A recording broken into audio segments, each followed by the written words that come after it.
wanted to embrace his African heritage as something positive for American life, not something to be run away from. And addressing the dilemmas surrounding the participation of blacks in public life, he asked, this is his words, "What, after all, am I? Am I an American or am I a Negro? Can I be both? Or is it my duty to cease to be a Negro as soon as possible and be an American? If I strive as a Negro, am I not perpetuating the very cleft that threatens and separates black and white America? Is not my only possible practical aim the removal of all that is Negro in me to the exclusion of everything that is not American? Does my black blood place upon me any more obligation to assert my nationality than German or Irish or Italian blood would? We are Americans, not only by birth and by citizenship, but by our political ideals, our language, our religion. Further than that, our Americanism does not go. At that point, we are Negroes, members of a historic race. We are the first fruits of this new nation, the harbinger of that black tomorrow, which is yet destined to soften the whiteness of the Teutonic today." So his argument was that the American black was neither to reject America nor to vanish into it. Du Bois shared many of the essentializing ideas of the late 19th century, so he thought in terms of people being determined by their cultural background, their race, their ethnicity, and that each people had a unique character. And for that reason, he advocated not integration, but parallel development. But in order for there to be parallel development, you had to have full citizenship rights. Thus,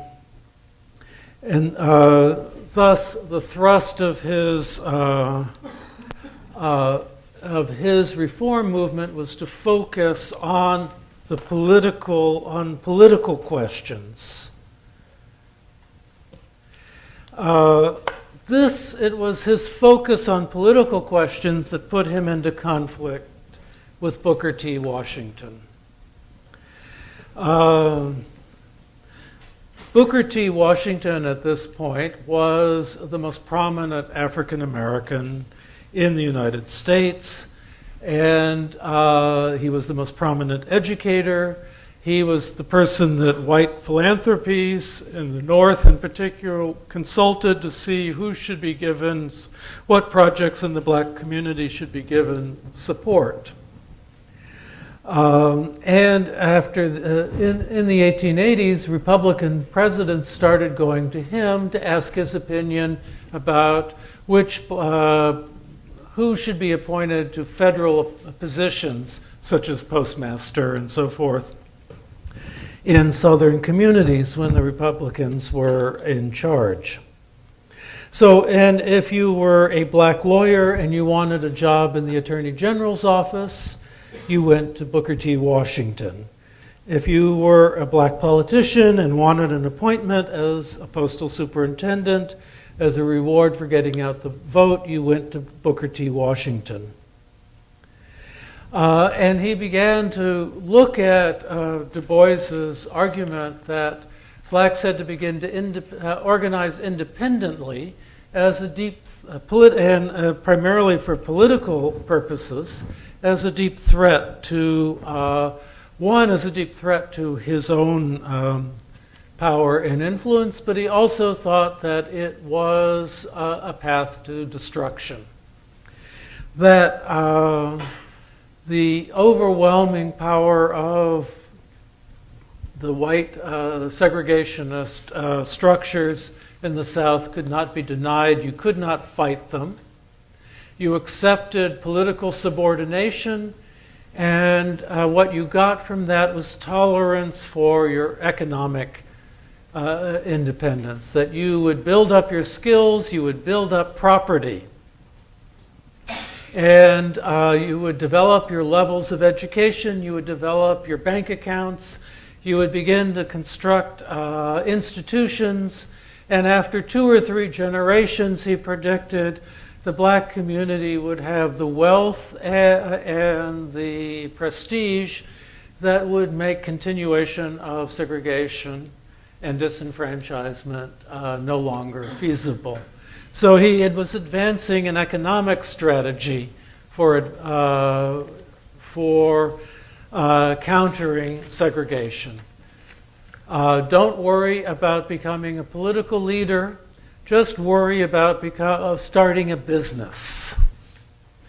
Worry about becoming a professional. Become an upstanding citizen in your community. Buy property whenever you could, if you could afford it. And all of this would come together eventually to change the social position. The economic wealth would challenge a subordinated political position. So this was behind Washington's thinking about accommodation between the races. The black race would accept white political leadership and would develop, take the period of time to develop its economic base. Du Bois spoke of needing to challenge all the political restrictions and indeed argued that there could be no economic advancement as long as there was as long as there was formal segregation and disenfranchisement.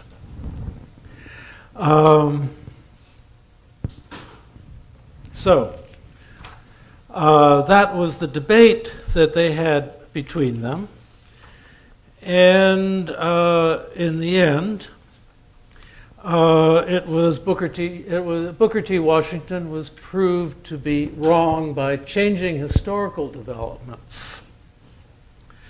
The basis of Washington's accommodationist policy had been that social peace was necessary for black advancement, so don't rock the boat. And indeed, by abandoning political rights, blacks would have greater security and would realize improved economic circumstances. In 1898, in the course of this debate, there was a particularly grisly series of lynching episodes that swept the South. And then in Wilmington, North Carolina, a white mob, murdered a black postmaster, which was part of concerted efforts that had begun in the South to terrorize black federal employees. Southern senators had been chastising President McKinley for violating the social norms of the South by continuing to appoint black men and women to positions that should only be held by whites. This was then followed by the lynching of a successful black farmer in Palmetto, Georgia, only a few miles from Atlanta University, where Du Bois taught. After roasting the farmer's body, a mob of 2,000 men, women, and children fought over pieces of his flesh as souvenirs. And I'll leave you with that grisly image. And on Wednesday we'll return to the debate over how the black community could advance.